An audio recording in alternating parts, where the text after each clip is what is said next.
all. I wanted to talk to you about the shift from Romanticism to Realism. And let's start by looking at the waning of Romanticism.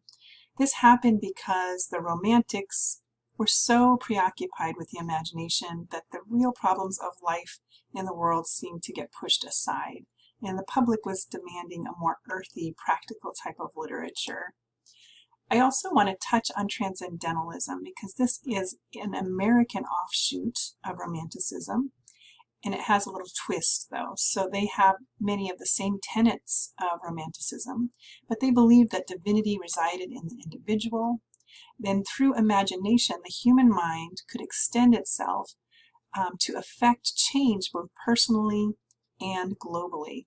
That's something the Romantics couldn't do because they were too preoccupied with their egos. But the newly enlightened, transcendent individual could go into the world and make it a better place. Now, this was a great thought, but it was very idealistic.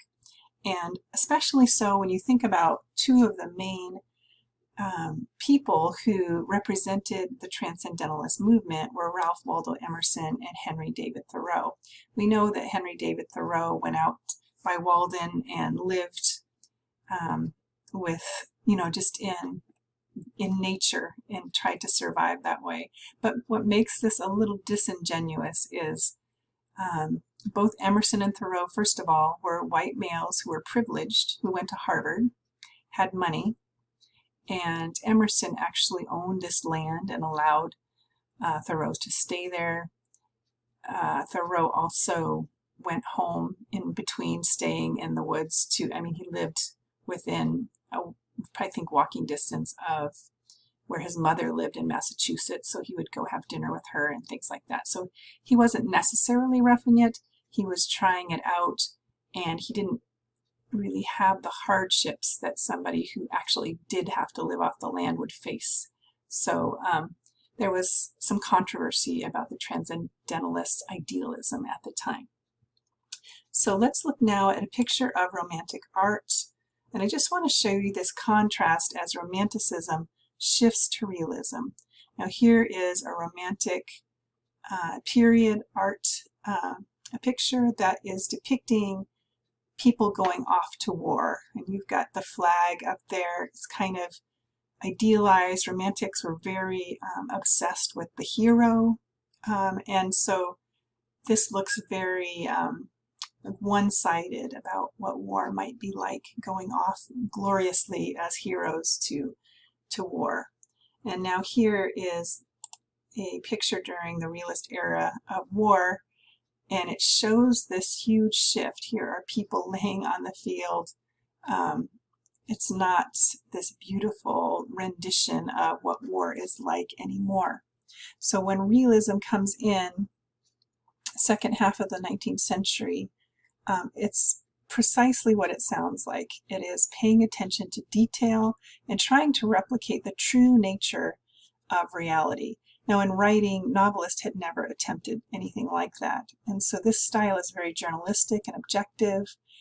It may be fiction, but it's still trying to represent the real world. And another part of realism that is prevalent in the novel is the attention to the inner self and the workings of the inner psyche. So up to this point, psychology was considered to be quackery. And suddenly people started realizing that it was actually a valid field of study. And so it started getting incorporated in writing. When writing about characters, they were examining their thought processes and what was going on in their minds. Another thing about realism was it did not always follow the traditional story arc.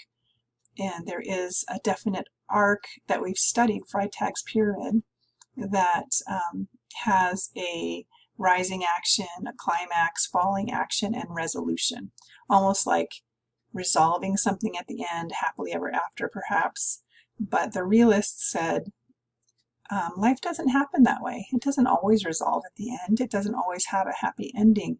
And so they started writing books that turned that idea on its head. So next, and I know I'm throwing a lot at you here as far as these literary movements and thought processes of people at this time, But naturalism was an offshoot of realism. And you're going to see both realism and naturalism presented in Life in the Iron Mills.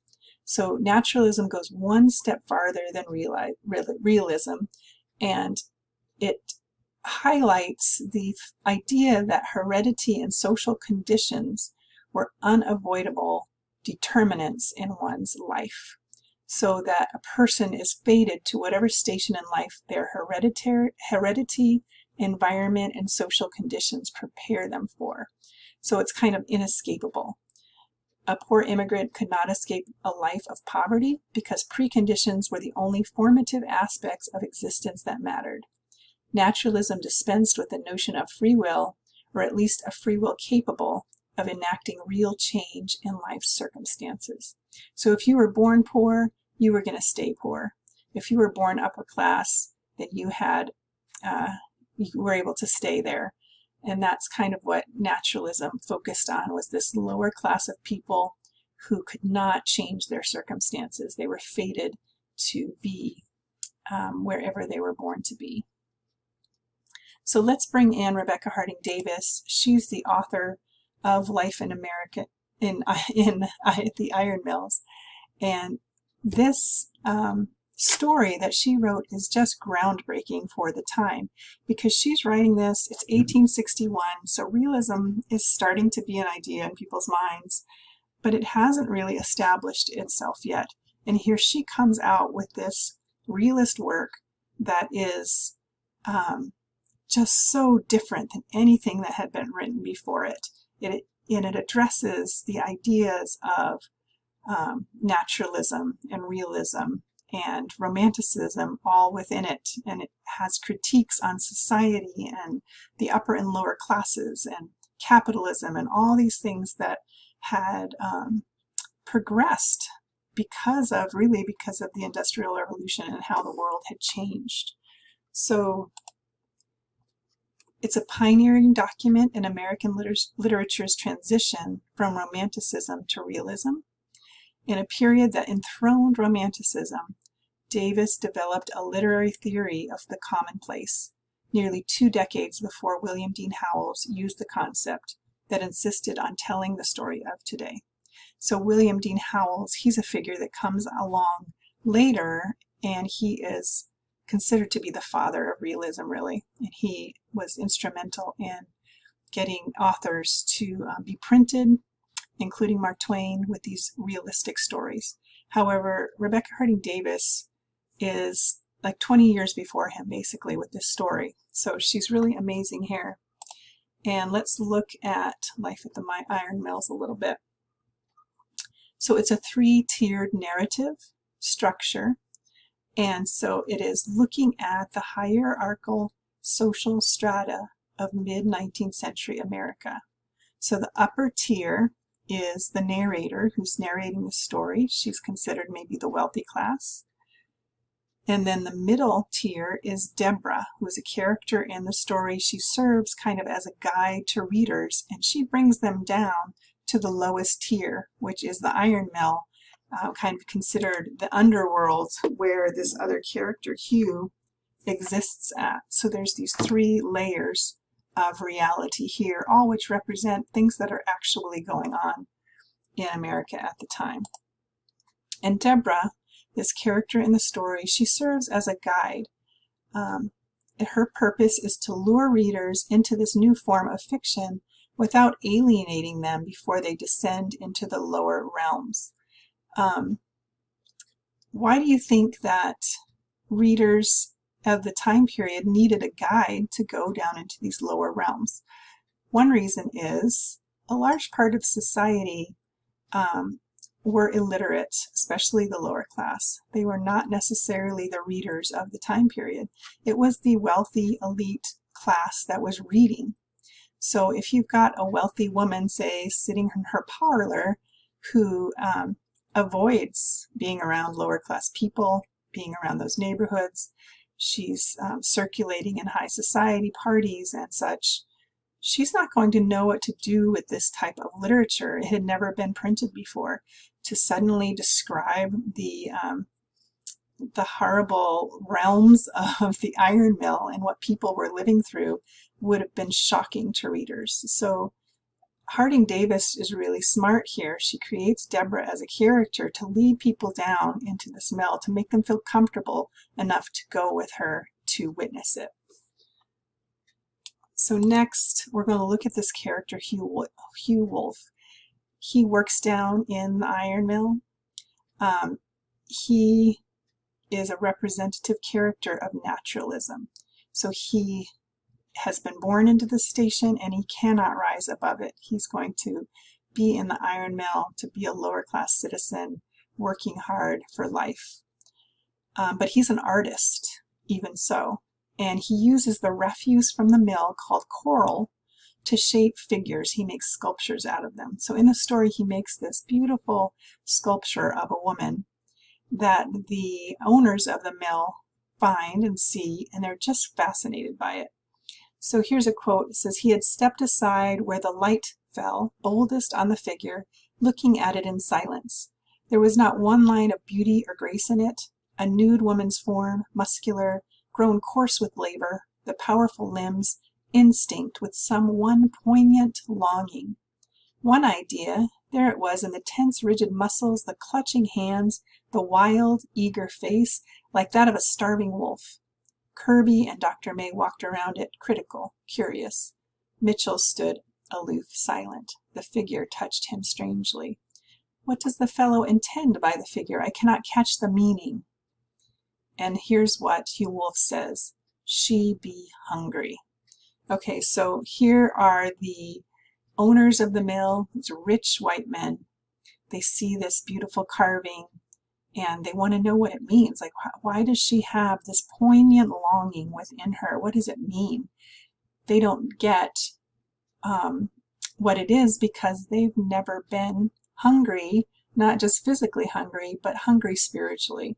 And that's what Hugh Wolfe is saying here, that she's hungry. She wants something more. She wants a better life. And those men, the rich men, don't understand that because they have not ever strived for a better life. They've been born up at the top. But Hugh Wolfe understands it because he longs for that better life. And he's an artist and he could do something different with his life, but he's not able to even communicate what he means really or to be recognized. So it's really a powerful part of the story that represents not only naturalism, but this class divide between the upper and lower class. So Davis, here's some of the things she's talking about. Hugh's decline, environmentally induced, is particularly poignant because he is an artist. So he could make something more of himself, but instead he just wastes away in the mill. Davis attributes the destruction of the true artistic spirit to Hugh's acceptance of the capitalist's vision of beauty. Of course, the men who own the mill are the capitalists, and their vision of beauty is very different than Hugh's, perhaps. They're just concerned with the almighty dollar and making that on the backs of these lower class workers. Davis is also demonstrating how an economic system aborts human potential. And then she's also commenting on transcendentalism too, because this idea of transcendental divinity that shapes our humanity through nature, she realizes is just kind of in comparison or in line with the actual life that these people are living. It's kind of a load of bull, she's saying. She recognizes a rapacious industrialization that corrupts nature and crushes the human spirit. So she's saying, here we've got, Emerson lecturing in Concord. He's called the Sage on the Hill, about all these heady ideas about divinity. But here's what real life is like for most people working in these mills. It's not pretty. It's not caring for the individual, and it's not making life better. So really interesting story, and I want you to think about all those elements as you write on the discussion board. The idea of romanticism shifting to realism, the element of naturalism that's brought in, the transcendentalism that Davis is commenting on, and let me know what you think.